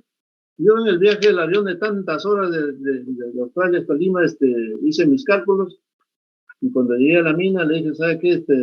Al presidente, al CEO de acá de Tintaya, le dije, vamos, necesitamos por lo menos para esta mesa de diálogo $4 millones. ¿Lo tienes? Me dijo. Imagínate, el hombre que era, no me daba ni $50,000, de repente me aceptó a manos abiertas un monto. Entonces, fue la empresa que también me ayudó mucho a esta nueva forma de ver las cosas, una nueva manera de relacionarse. Naturalmente, extrapolar, y lo que pasa es que todos nosotros, es una cosa natural, no quiero decir que es malo o bueno, tenemos nuestras formas de actuar, nuestros propios paradigmas, y estamos centrados en nuestro esquema tradicional. Entonces, por ejemplo, cuando nosotros ya formamos la mesa de diálogo con la CAM, Miguel Palacín y todos ellos, ya en los gremios mineros se enteraron de esto y me dijeron, oye, ¿qué te pasa? ¿Qué estás haciendo? Te estás jalando de las narices y no vas a llegar a ningún puerto. No, le dije, nosotros sabemos a dónde estamos yendo y más bien quisiera hacerte una exposición, quisiera hacer una exposición acá. Quedamos en eso, pero faltando 2 días me dijeron que no. No se hizo, o sea, no eran capaces de resistir de que un señor Miguel Palacín llegue a la oficina del gremio minero. Cuando llegué a Antamina, sí hubo más apertura, fue otro ambiente diferente, otro tipo de organización, naturalmente. BHP no era el accionista total, era una parte nada más, pero sí hubo mucha apertura y ellos adaptaron bastante, inclusive la filosofía de Tintaya se aplicó mucho, porque coincidentemente el que fue vicepresidente de operaciones de Tintaya, Rick Pauling, pasó luego a Antamina como CEO de Antamina, ¿no? Entonces eso facilitó a cambiar la cultura. Pero es difícil, hay que trabajar mucho a nivel empresarial para poder extrapolar. Inclusive el esquema, pues, llevando al 3% que me preguntó Lucho, cuando nosotros El convenio marco tomó 3 años en su proceso de negociación. El año 2002 ya estaba listo el convenio marco con Óscar Moliobanca, pero no tenía monto, no tenía cifras. Allí establecíamos que cada año, según el presupuesto que tenga relaciones comunitarias, iban a asignar un presupuesto. Y así estaba. Pero Moliobanca terminó sus funciones en el 2002 y en el 2003 entró otro alcalde. Y este alcalde no quería tomar el modelo de Moliobanca, quería otro modelo de convenio marco. Pero allí surgió, para mí, en buena hora, una presión de la población y se combinó que se firme el convenio marco. Entonces ya con este nuevo alcalde dijimos, vamos a trabajar el convenio marco bajo el mismo esquema que ya tenemos avanzado, pero vamos a poner una cifra. Y para eso nosotros, alguien propuso el 1%, que ya estaba publicada en la página de la carta de la empresa, y nosotros comunicamos de que queríamos tener un escenario, revisamos con el área de finanzas, previamente con planeamiento de mina, cómo iba a ser el escenario de producción de la mina, los precios de los minerales, cómo iba a ser el escenario financiero de la compañía y diferentes porcentajes, desde 1% hasta 8% o 10%. Y nosotros enviamos a la casa matriz eso, y la casa matriz nos respondió que vendría al Perú el vicepresidente de Desarrollo Sostenible para trabajar con nosotros y definir la cifra. Entonces él vino y con él repasamos las cifras, pero previamente lo llevamos a que conozca Espinar, las comunidades. Y un australiano que llegaba por primera vez al Perú y a Espinar se sorprendió pues del nivel de pobreza que había en la zona, ¿no? Él dijo, oye, podemos dar 1%. Estoy hablando de cuando ya estábamos para firmar el convenio marco del 2003, en septiembre del 2003, el precio del cobre estaba a 85 centavos de dólar la libra de cobre. No como hoy día 4.25, 4.30 dólares. Entonces, con ese precio, salía 1%, pues, salía pues $500,000, algo así al año. Con 3% nos salía cerca de 2 millones de dólares. Y obviamente, con más porcentaje salía más, pero ya también las cifras de la compañía, la rentabilidad que esperaba ya no eran adecuadas, entonces dijimos, vamos a aplicar 3%. Y se envió un correo simplemente a la casa matriz aceptó y planteamos el 3%. Cuando planteamos el 3%, nos dijeron, si ustedes empiezan con 3, nosotros pedimos 15. Digo, qué interesante. Mi respuesta fue, y yo les di la respuesta, dije, señores, estamos ya en las finales para firmar el convenio marco. La empresa ha hecho una exhaustiva revisión, análisis de cuánto puede, a dónde puede llegar, y hemos encontrado esta cifra, que puede significar cerca de 2 millones, pero si el precio del cobre baja, es una preocupación que ocurría, porque antes de eso el precio del cobre llegó, en el 2001, llegó a 59 centavos la libra de cobre. Entonces, decir, ¿qué pasa si baja mucho el precio del cobre? Entonces pusimos un monto, inclusive un monto mínimo. Si baja a 60 centavos, pues va a ser $1,5 millones. Y dijimos, este es un acto voluntario de la compañía, es una liberalidad. No es que estamos obligados. Es el único caso que existe en el Perú y en el mundo. Así que, entonces, no es más de 3 ni menos de 3. Porque también algún miembro de mi equipo decía, ¿por qué le vamos a poner 3? ¿Por qué no le ponemos 2? Y el 1% lo manejamos ya con más libertad. No, es 3%, nos han aprobado 3. 3 no es ni más ni menos. Y finalmente le dejé que deliberen un poco y aceptaron el 3%, ¿no? No el 15 ni el X%. Así fue como llegamos al famoso 3%. Cuando se puso este 3%, hoy el convenio marco al día siguiente llegó pues al gremio minero y sobre todo a Cerro Verde. Y lo de Cerro Verde me decían, hasta nos han presentado el proyecto de convenio marco hasta con tu nombre. Entonces me iría a trabajar a Cerro Verde fuera. Bueno, así era, pero lo veían mal, no les gustaba en absoluto. Yo creo que para mí es una falta de visión de largo plazo. sobre todo una operación importante, que tengan una visión de largo plazo. Están pensando más en el corto plazo. Si pensamos con una visión de largo plazo, debemos pensar hasta el fin de la vida, no más allá de la vida. Y creo que tener acuerdos por 1 año, 2 años, veo que hay acuerdos que cada 3 años se van renovando. Hay unos acuerdos que justo en la zona del corredor que tienen que renovarse en esta época. Ya me imagino pues las expectativas que tendrán esos acuerdos, cómo van a ser. Pero nosotros decidimos poner un número con un porcentaje de las utilidades y nadie quiere poner un porcentaje de las utilidades, nadie. Inclusive el nombre de convenio marco se les escarapela el cuerpo. Entonces, en fin, son criterios y visión de cada empresa. Por eso que también cuando ya vino el Fondo Minero de Solidaridad con el Pueblo en 2006, la primera empresa, yo estaba ya trabajando para Antamina, la primera empresa que puso el número fue Antamina, pero fue el 3.75% después de impuestos. Y luego firmaron las otras empresas. El primer convenio que se firmó fue Antamina. Entonces, ya fue la siguiente experiencia de ponerle un número así con porcentaje, ¿no? Lo malo que eso tuvo una duración de 5 años mientras duró el gobierno nomás de Lapra, el segundo gobierno, y después no se ha tocado. Hay otras fórmulas que ahora que ya ni se ven con dónde están esos montos, dónde están los números, ¿no? Hay otra cosa que este proceso de confianza. El proceso de confianza es un proceso, como les dije, tomó 6 meses. Y lo primero, naturalmente, con el facilitador y todo, es una regla de juego que pusimos, es que todo el mundo tenga libertad de expresarse, tenga libertad de expresar sus quejas, sus resentimientos, toda la carga emocional que tenga guardado desde cuando empezó la mina, desde el año 80. Y realmente se producían, yo diría, descargas emocionales tremendas, ¿verdad?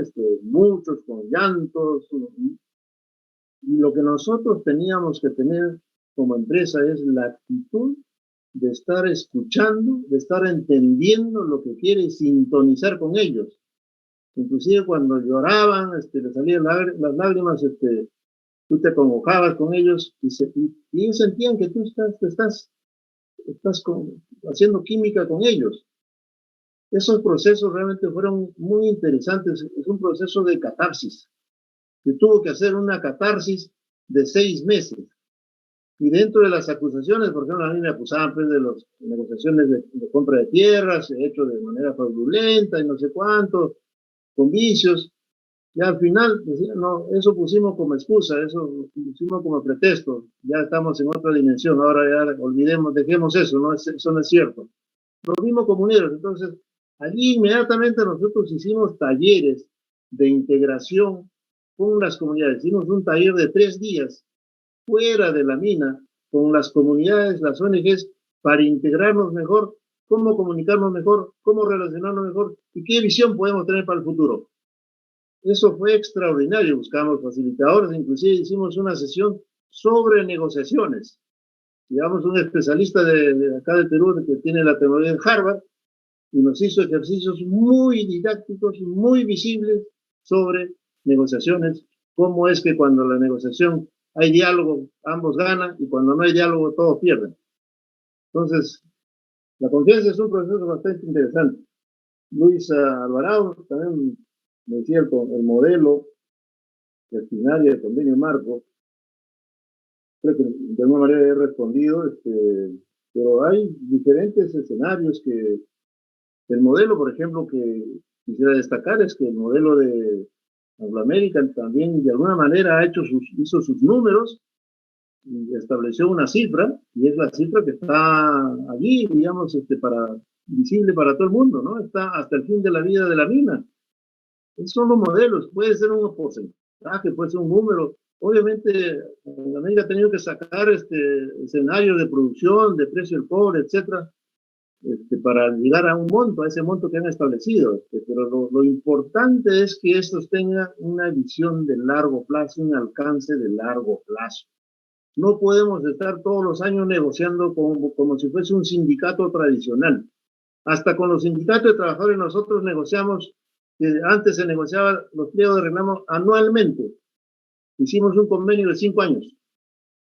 Y luego de 5 años, cada 5 años nos reunimos básicamente para revisar un par de parámetros, de acuerdo al costo de vida, al índice del costo de vida, etcétera, y en 3 días se cerraba el siguiente convenio de 5 años, porque tienes estabilidad, tienes confianza y sabes a dónde van, y los trabajadores están muy comprometidos con la compañía.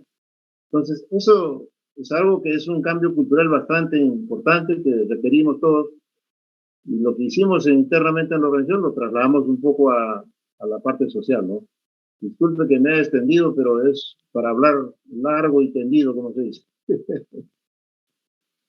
Muchísimas gracias, Lucio. Muchísimas gracias, ingeniero Lucio.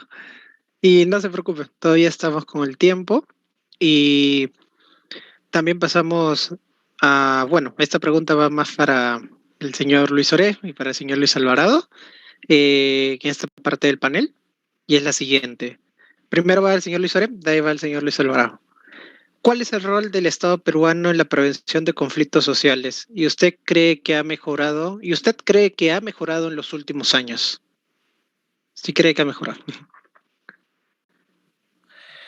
Ok, gracias. ¿Cuánto tiempo tengo para responder? ¿Y me puedes avisar un minuto antes que se acabe? Ya, es 4 hasta 5 minutos. Ya, bacán. Gracias. A ver, bueno, muchas gracias por otra vez por la presentación. Como bien ha mencionado Lucio, hace un par de meses se ha emitido la resolución de Secretaría de Gestión Social y Diálogo 008-2021 de la PCM, estableciendo los límites y protocolos para la intervención del Poder Ejecutivo, gobiernos regionales y locales en la gestión social del diálogo. ¿Para qué? Para el fortalecimiento de las acciones de gestión social y diálogo del Poder Ejecutivo, gobiernos regionales, locales, a través del diagnóstico, análisis multisectorial y multinivel, y también para la intervención oportuna en los conflictos sociales en el territorio nacional. El Estado debe asegurar o asegura la gestión integrada, participativa y multisectorial de los conflictos sociales. Ahora, cuando hablamos de Estado, muchas veces la gente solo piensa en el Poder Ejecutivo, pero la oficina que hasta el momento en que estoy trabajando, porque he presentado renuncia hace una semana, es la Secretaría de Gestión Social y Diálogo de la PCM, que depende del Viceministerio de Gobernanza Territorial, que depende del Primer Ministro. Entonces, la Secretaría de Gestión Social y Diálogo tiene 3 subsecretarías. La Subsecretaría de Prevención y Gestión de la Información, que recopila información, analiza información.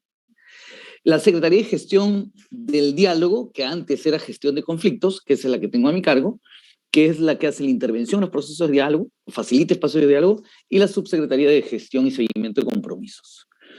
Entonces, esta secretaría es la autoridad técnico-normativa a nivel nacional responsable de las materias de prevención, gestión, de diálogo territorial y solución de conflictos sociales. Estos lineamientos y protocolos que acabo de mencionar definen, escenarios de conflictividad y tipología de los conflictos sociales, o sea, cuáles son los tipos de conflictos sociales ambientales, socioeconómicos, diversos. Entonces, estos escenarios de conflictos orientan los roles de la Secretaría y de los otros sectores del Poder Ejecutivo, porque cada sector del Poder Ejecutivo es competente para atender los conflictos sociales. Si es un asunto minero, el Ministerio de Energía y Minas. Si es un asunto hídrico, la Autoridad Nacional del Agua, el Ministerio de Agricultura. Y también los gobiernos regionales y los locales son responsables y actúan como la primera respuesta del Estado ante situaciones de conflictividad. Cuando no existe claridad sobre la atribución de competencias de quién debe ver qué conflicto, la Secretaría de Gestión Social y Diálogo determina el sector competente. Pero dentro de la misma Secretaría de Gestión Social y Diálogo, que es largo el nombre, hay varios roles que podemos tener. Uno que puede ser monitoreo, hacemos seguimiento y monitoreo de conflictos, hacemos asistencia y acompañamiento, asistencia técnica y acompañamiento de los procesos, coordinación y articulación, que bien mencionaba mi tocayo Luis, que debe hacer con los otros sectores, con los gobiernos regionales, y que después les puedo contar un poquito qué es lo que se está haciendo, y también generar las condiciones adecuadas, hacemos facilitación y evaluamos los procesos de diálogo. Ahora, si me pregunta si se ha mejorado en los últimos años, yo solo puedo dar fe desde enero del 2021 hasta julio de este año. Y mi respuesta es definitivamente sí, sí se ha mejorado. Ha sido la primera y la única vez desde la creación de esta oficina, hace varios años, que ha sido liderada por 4 mediadores profesionales. O sea, teníamos a Giselle Guamaní, que era la secretaria de Gestión Social, la secretaria, la jefa de la oficina, y teníamos a 3 mediadores profesionales, facilitadores neutrales independientes. Estaba mi persona, estaba mi colega César Bedoya y mi colega Javier Carabedo. Entonces, en este tiempo se han implementado procesos, metodologías y buenas prácticas a nivel nacional e internacional con muy buenos resultados. Se implementaron incluso los diálogos digitales, sacamos la primera norma de la Secretaría de Gestión Social y Diálogo para definir los protocolos para los diálogos digitales.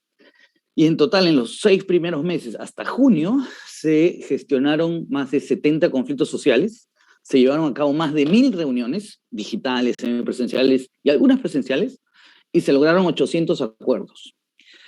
Se ha desarrollado también programas de capacitación para tener con los mejores profesionales del país para la prevención y transformación de conflictos. Y hemos dejado establecidos la utilización de instrumentos, matrices, procesos claramente definidos con los que se ha trabajado de manera coordinada, articulada y proactiva, obviamente sin improvisación y sin ser solo reactivos, respetando los roles y funciones de los demás sectores y los niveles de gobierno. Alguien una vez me dijo, oye, no sé si será la primera vez, pero en su gestión no ha habido ninguna víctima mortal en la intervención en conflictos sociales, cosa que en otros momentos de la historia desgraciadamente ha ocurrido, y la Defensoría del Pueblo también tiene registro de estos asuntos. Entonces, ¿se ha mejorado el trabajo? Indudablemente que sí. Se han dejado procesos, metodologías y buenas prácticas. Se ha creado incluso un espíritu de colaboración en esta secretaría. Y eso, ahora tenemos problemas con que se están venciendo los contratos por temas que esta norma que sacó el Congreso, que no se pueden contratar casas, etc. Entonces estamos perdiendo personal, estamos en una situación difícil y eso. Pero yo sí creo que podemos hacer cosas más y mejores. Un tema que ha mencionado Luis decía, oye, tenemos que tener más articulación. Hemos tenido, o se ha hecho buena práctica, todos los lunes tener reuniones digitales con los sectores, con todos los responsables directores de conflicto, las oficinas de conflicto de los otros ministerios, y también los viernes con los gobiernos regionales. Lo que sí nos ha faltado, creo, es que cada unidad territorial, que tenemos dividido el Perú en norte, Amazonía, centro, sureste y suroeste, deberíamos tener reuniones con los gobiernos regionales y cada uno de los gobiernos regionales con sus alcaldes provinciales, porque ahí sí creo que tendríamos una conexión más conectada con el terreno, con el país. Tenemos trabajadores, gestores territoriales en todo el país. Hay un par de regiones en las que no, pero sí cubrimos todo el territorio nacional. Y el problema de que se pierde a veces la capacidad o el capital social, funcionarios que tenían muy buenas capacidades cambian de gobierno regional o local y también se pierde esa capacidad, es verdad, y algo habría que hacer sobre eso. Perdóname si me pasé la hora y nada, Bruno, avísame pues. Gracias. No, sí, le estaba escribiendo por el chat. No te leo, estoy hablando, no te voy a leer. No se preocupe. Muchísimas gracias, señor Luis Oré. Pasamos ahora con el señor Luis Alvarado con la misma pregunta. ¿Cuál es el rol del Estado peruano en la prevención de conflictos sociales? ¿Y usted cree que sí ha mejorado en los últimos años? Bueno, en este caso desde la Defensoría del Pueblo. Bueno, voy a empezar por la última pregunta, ¿no? De la mejora. En realidad la posición de la Defensoría está como parte de sus investigaciones, que están plasmadas en informes defensoriales, por lo menos desde el año 2005, y hasta la fecha hay varias que dan cuenta justamente de toda esta experiencia, sobre todo desde el Estado, de cómo se gestiona y de la propia Defensoría, ¿no? Partiendo de eso, como saben, a inicios del año 2000, el Estado no tenía ningún tipo de organización para afrontar la conflictividad social, ¿no? De modo sistemático, especializado. En ese momento, el número creciente de conflictos incluso se declaró estado de emergencia a nivel nacional, perdón, en el año 2003, desatados alrededor, pues tomaron por sorpresa y se tuvo que improvisar e ir aprendiendo la experiencia. En realidad, en esos momentos, una de las primeras instituciones del Estado que desarrolló esta capacidad a partir de un sistema de monitoreo y un registro que poco a poco fue aproximándose a un mayor nivel de detalle fue la Defensoría del Pueblo. Y en realidad es una de las experiencias del Defensoría del Pueblo más importante en Latinoamérica, de todas las defensorías, porque ninguna hasta ese momento había diseñado un sistema que le permita, por un lado, tener un registro de información verificada y a partir de ese diseño de registro y conceptual poder tener una intervención mucho más oportuna estrictamente en el campo de competencias que tiene la institución, que es supervisar el Estado para la defensa de derechos, ¿no? Entonces, partiendo de eso, es cierto que en nuestro país no existe un instrumento normativo ni una política pública de gestión y transformación de conflictos sociales, enunciada por el Estado de manera explícita, ¿no?, en una ley del Congreso. No obstante esa limitación, en los hechos han habido esfuerzos de organización interna del Poder Ejecutivo, en menor medida de los gobiernos regionales y prácticamente ninguna capacidad en las municipalidades, en los gobiernos locales, ¿no? Se han dictado protocolos, reglamentos, públicos o no, para mejorar el trabajo, la intervención, la articulación, la coordinación. Se han hecho publicaciones, varias, ¿no? PRECON, hay varias experiencias de esfuerzos de capacitación y de apoyo también de la cooperación internacional para fortalecer a nivel del Poder Ejecutivo, el Gobierno Nacional, sobre todo, capacidades dentro del Estado. Asimismo, muchos ministerios han incorporado en sus reglamentos de organizaciones y funciones competencias específicas. Igual algunos gobiernos regionales ya de un modo más orgánico y que implica el desarrollo de estos marcos y estas obligaciones y estas competencias, ¿no? Sin embargo, siempre van a subsistir limitaciones, ¿no?, en la articulación entre las instituciones estatales, ¿no?, en distintos niveles de gobierno.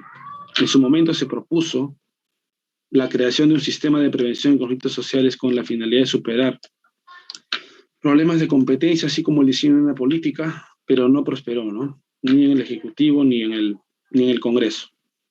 Ahora, en relación, pero en el balance, a partir de estos años, la Defensoría ha sostenido pues, que ha habido un avance importante, con todas las dificultades que se pueden haber presentado en distintos periodos de índole diverso, pero en general el Estado, los niveles, sobre todo el gobierno nacional, está mejor preparado para enfrentar la conflictividad.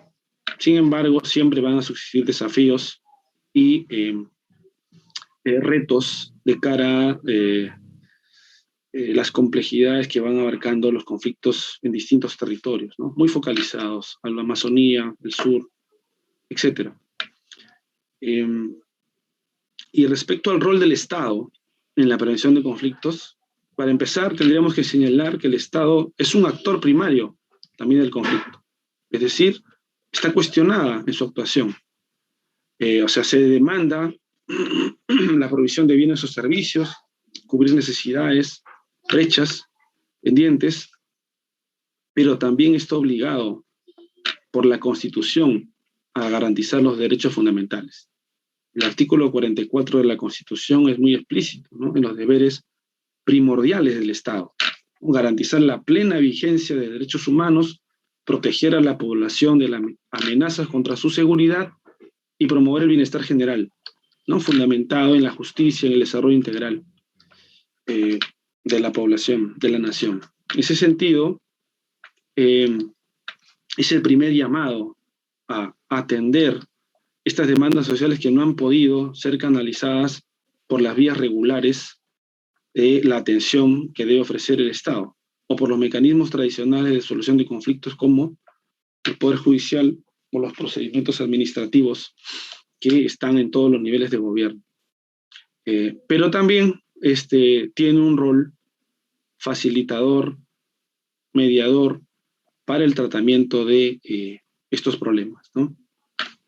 Sin prejuicio, como ya se ha señalado antes, que puedan haber mediadores profesionales, que puedan precisamente estar, digamos, designados por las partes para poder llevar a cabo una negociación. El Estado siempre ha asumido este rol. Evidentemente, en distintas oficinas, ¿no? Porque las oficinas que hacen esta facilitación y mediación no son las oficinas que proponen o que están llamadas a proponer la solución a los problemas. Estas capacidades de gestión pública descansan en otras áreas del gobierno, del Estado, para poder atender aquellas demandas que finalmente formen parte de la agenda del diálogo. Entonces, el primer llamado a atender la conflictividad es el Estado, y su rol es rol de actor primario, y también otros roles como el rol de facilitador o mediador. Gracias, Bruno. Muchísimas gracias, señor Luis Alvarado. Y ingeniero Lucio Ríos, no sé si le gustaría también dar un comentario sobre la pregunta y lo que han mencionado nuestros dos panelistas.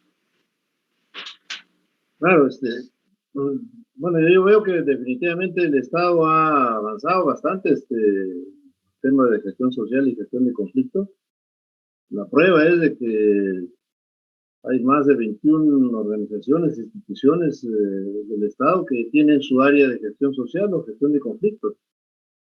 La PCM, la Secretaría de Gestión Social y Diálogo, es una estructura bastante importante. El mismo Ministerio de Energía y Minas ya tiene una estructura tan importante. Lo que afecta realmente son los cambios que se presentan. A veces les doy la razón en el sentido de que si tienes directivos o funcionarios que están compenetrados ya con un trabajo social con ciertos grupos de comunidades o zonas, y si se produce el quiebre, pones a otra persona, independientemente de sus capacidades, se rompe la continuidad. Eso también ocurre a veces en las empresas. En algunas empresas, la gente, el gerente de relaciones comunitarias o gestión social es casi un fusible. Entonces, pasa un año, año y medio, luego sale, viene otro con otras ideas, otra política, otros estilos, y la comunidad es la misma, pero la gente de la empresa y del Estado cambió radicalmente. Entonces, eso es una debilidad para los procesos, y parece increíble una fortaleza para la comunidad, porque la comunidad sabe que este nuevo que ha llegado no tiene toda la información, y quién sabe, no toda la capacidad, y puede presentar otras cosas nuevamente, cosas que ya se han tratado, se vuelven a presentar cuando ya se fueron cerradas hace tiempo, ¿no? Pero no se tienen los argumentos por los cuales se llegó a ese punto. En el caso que me tocó, digamos, en Espinar, ya desde el 2012 tratan de cambiar ese monto del porcentaje. Han entrado a diferentes negociaciones que han tomado tiempos, pero el acuerdo está de tal manera que el número que se ha puesto allí, que hasta ahora, en 18 años, no se ha cambiado. El número se mantiene, el objetivo se mantiene, con algunas pequeñas variantes, quién sabe, pero se mantiene. Entonces, porque el modelo está hecho bien estructurado, me parece, y naturalmente el proceso que tuvimos, no, en esos tiempos, también eran tiempos diferentes, no teníamos cambios de personal con tanta frecuencia. Eso es se crea una gran inestabilidad realmente en todo sentido, no solamente del Estado, en las empresas, y los únicos que son estables son las comunidades. Ellos se mantienen, tienen su forma de cambiar sus directivos cada 2 años, pero ya tienen su proceso conocido y se van preparando, van capitalizando y es una debilidad para el proceso. El Estado avanzado, lo que nos afecta es la inestabilidad, que hay que buscar realmente lograr una estabilidad. Y lo que fuese mejor, realmente la gente que llega pueda llegar a lograr confianza con las poblaciones, con las poblaciones con quienes va a trabajar, con las empresas, en fin, con todos los actores. Si no hay confianza, no funciona nada. Eso lo mencioné en la mesa de diálogo que tuvimos. Si no hubiésemos construido confianza, no hubiese durado ni 6 meses. Pero eso fue la tarea principal, fue el cimiento fundamental del proceso de diálogo. Si no había confianza, no funcionaba. Ese edificio se caía en el primer sismo. Ese sería mi punto de vista, Bruno. Gracias. Muchísimas gracias, ingeniero Lucio Ríos. Y ahora pasamos a la última parte del panel. Y de la misma forma hacemos la misma dinámica. Primero nuestros panelistas responden la pregunta formulada y el ingeniero Lucio Ríos daría un comentario al respecto de las respuestas de nuestros panelistas. La pregunta es la siguiente.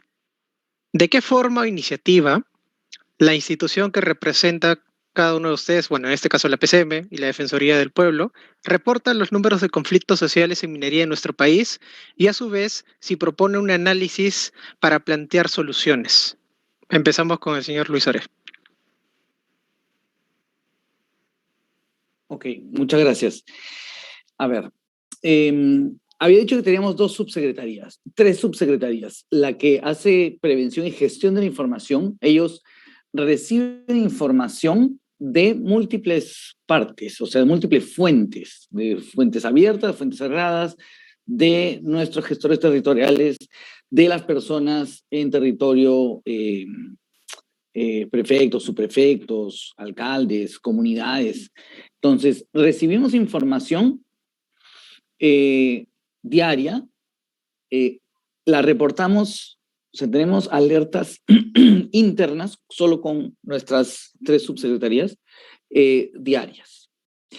Pero semanalmente hacemos un reporte que lo presentamos los días lunes a los otros sectores del gobierno y les explicamos, o sea, clasificamos los conflictos como un semáforo, cuáles son, y a los que prestamos más atención es a los inminentes y a los críticos. Tenemos 2, 3 semanales críticos, inminentes 10, 15, 20, dependiendo, y los inminentes son los que de acá a una semana pueden ponerse críticos. Y los conflictos que principalmente vemos desde la Secretaría de Gestión Social y Diálogo son los que afectan o los que pueden afectar la gobernabilidad democrática del país. Por ejemplo, la Defensoría analiza y categoriza los conflictos diversos. Y por eso el conteo es diferente, ¿no? La Autoridad Nacional del Agua cuenta y reporta los conflictos que tienen que ver con su competencia. Entonces, recibimos información diaria, la reportamos semanal a los sectores y a las regiones, y también utilizamos ese momento como para hacer una retroalimentación. Pero una vez que recibimos la información, hacemos un diagnóstico y preparamos un plan de intervención.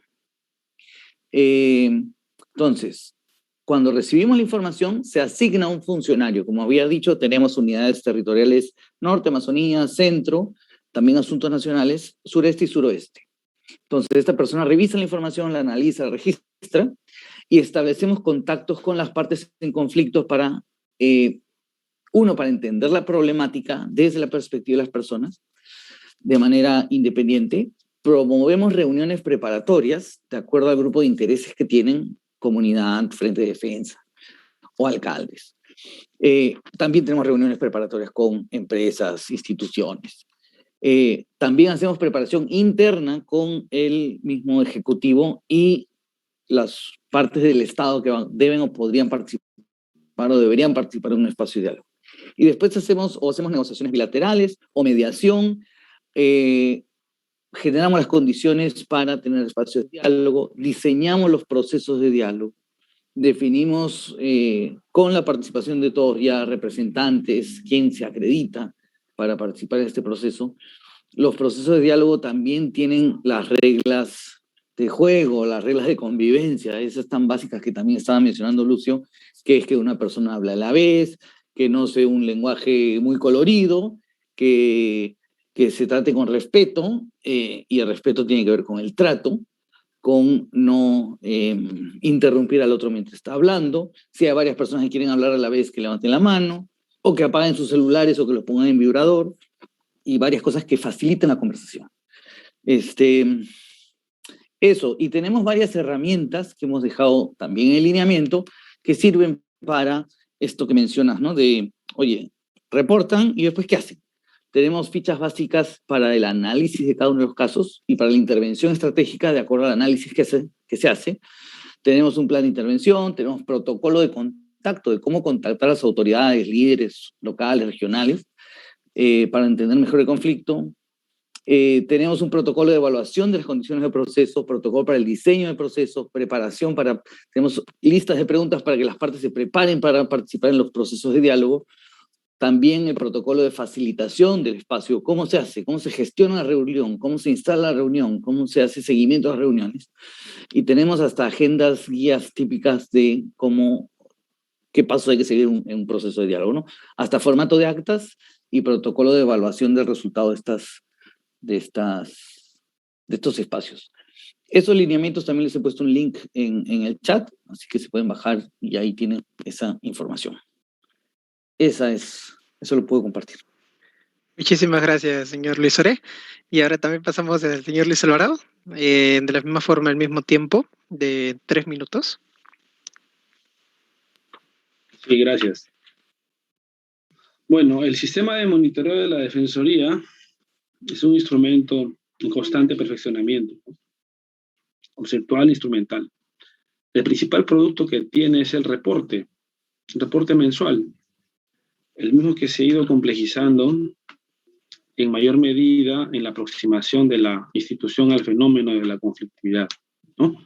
Pasó en su inicio, en el 2004, un documento de pocas páginas a un documento de casi 100 páginas de contenido renovado, ¿no? Con mayor detalle del tipo de conflicto, el tipo de entidad estatal, porque la Defensoría supervisa a la administración pública en general. Entonces, están desde un ministerio, un gobierno regional, una municipalidad, una universidad, etcétera, distintos actores estatales que pueden ser objeto de supervisión. Hay información, actualización de la información sobre los procesos de diálogo, sobre la violencia, sobre nuevos casos que tendrían que estar en observación, alertas y protestas sociales, entre otros indicadores que se reúnen para poder construir el reporte. El reporte es un documento de monitoreo y por lo tanto es fundamentalmente descriptivo, ¿no? Allí se organizan los datos y la información del modo más objetivo posible, justificando su recojo en el marco, como digo, de una definición de conflicto, una tipología y una graduación de lo que debe entenderse por las fases del conflicto, ¿no? Desde la fase temprana, el escalamiento, la crisis, desescalamiento y el diálogo. Y una tipología por competencias también, por nivel de gobierno.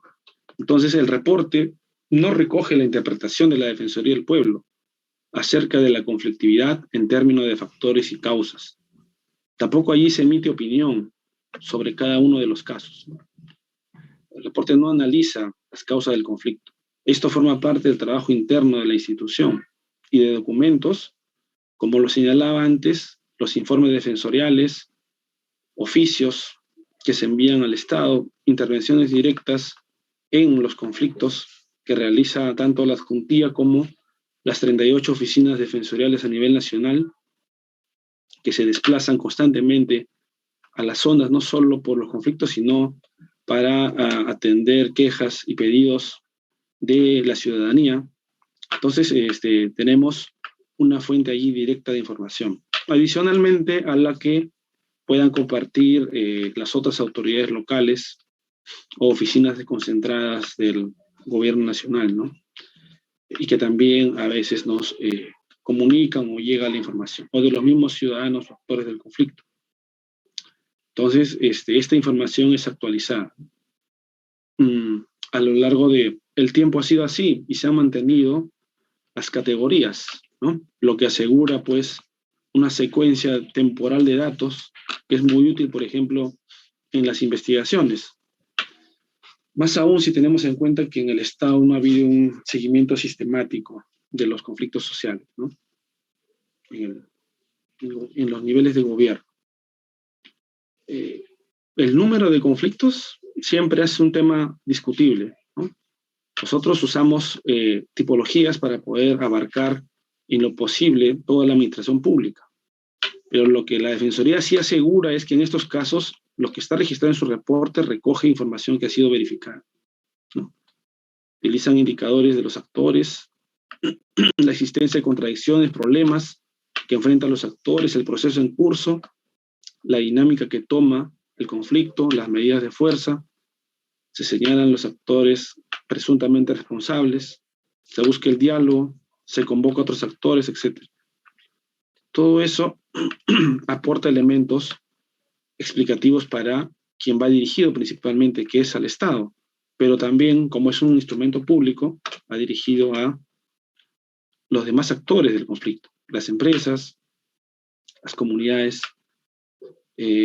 Entonces, es un trabajo en permanente evaluación y actualización, ¿no? Entonces, más allá de eso, el sistema de monitoreo nos ha permitido, como Defensoría, ejercer de mejor manera el rol supervisor de las instituciones públicas en los conflictos sociales. Porque en los conflictos sociales siempre se van a poner en riesgo derechos, en muchos casos, tanto los derechos que son exigidos o reclamados, presuntamente vulnerados, y aquellos derechos que por una gestión tardía o por una mala intervención pueden ser afectados directamente, como la vida, la integridad, la salud. Y porque además los conflictos generan una afectación a la gobernabilidad local, regional, incluso nacional. Y porque desalientan una cultura de paz que debe subsistir en un Estado democrático de derecho. Y asimismo desalientan el desarrollo. Entonces, estos cuatro elementos son los que justifican la intervención de la Defensoría en conflictos. Y en este proceso ha jugado distintos roles, ¿no? Tenemos un protocolo interno de actuación defensorial en los conflictos, que indica cómo debemos intervenir, qué rol debemos tener en situaciones de escalamiento, el conflicto de crisis, el rol en los procesos de diálogo, un rol sobre todo colaborador, crítico, que contribuye a la construcción del proceso y que por otro lado aporta una posición institucional cuando a derechos o a políticas o a medidas que tomar se puedan llevar. Y por otro lado, protocolos tan específicos como de intervención humanitaria en los conflictos, que han permitido en situaciones de crisis como el paro agrario en Ica del 2020, ¿no? Aplicar este protocolo y a través de nuestra oficina articular al gobierno regional, municipalidades, Cruz Roja, otros actores, para poder ver, también del gobierno nacional, para poder ver vías de solución sin prejuicio de atender el problema principal, porque había personas, en este caso varadas, que necesitaban una atención urgente, niños, ancianos, situaciones de enfermos. Entonces, no solo está el proceso de participar en mesas de diálogo, sino prevenir la violencia y la afectación a derechos en situaciones muy concretas de defensa legal o de, como digo, intervención humanitaria a fin de permitir que no se sigan afectando derechos de las personas que intervienen en las protestas, así como de aquellas que no tienen nada que ver directamente con el conflicto, con la medida. Gracias. Listo, justo, señor Luis Alvarado. Muchísimas gracias. Y ingeniero Lucio Ríos, para cerrar el panel, su opinión de acuerdo a la respuesta de nuestros panelistas. Bueno, efectivamente, yo creo que en los últimos años se ha venido avanzando no solamente en la creación de estas oficinas de gestión social, sino también en documentación, formatos, herramientas que nos ayudan a gestionar. Pero también hay que tener en cuenta que los conflictos son hechos muy complejos, que dependen de cada realidad, de cada zona, de cada región, de cada zona. No es lo mismo, la regla no puede ser para todos igual, son referencias, son referentes. Entonces, la actuación de cada uno de los que intervienen en la gestión de conflictos debe ser de acuerdo a la propia realidad. Y también otra cosa que yo planteo es que tal vez vayamos a pasar a que la gestión de conflictos siempre esté en manos de los profesionales que conocen y entienden este asunto. Yo no he sido partidario, y es más, cuando yo tuve una crisis en 2005 en el Pinar, el ministro de Energía y Minas me dijo, yo mañana voy y hablo con la gente. Y le dije, señor ministro, usted no va a ir, no debe ir. Si usted va a levantar expectativas. Nombremos una comisión, llámenle de alto nivel, que vaya el viceministro, que vaya un sacerdote, que vaya un representante de una ONG. Y así fue. No fue el ministro. Realmente cuando van los ministros, yo tengo temor. Y peor si van a caballo y en 10 minutos solucionan el tema, creen que está solucionado el conflicto. Lo que ha creado ha multiplicado exponencialmente las expectativas. Y realmente multiplicando expectativas no se soluciona.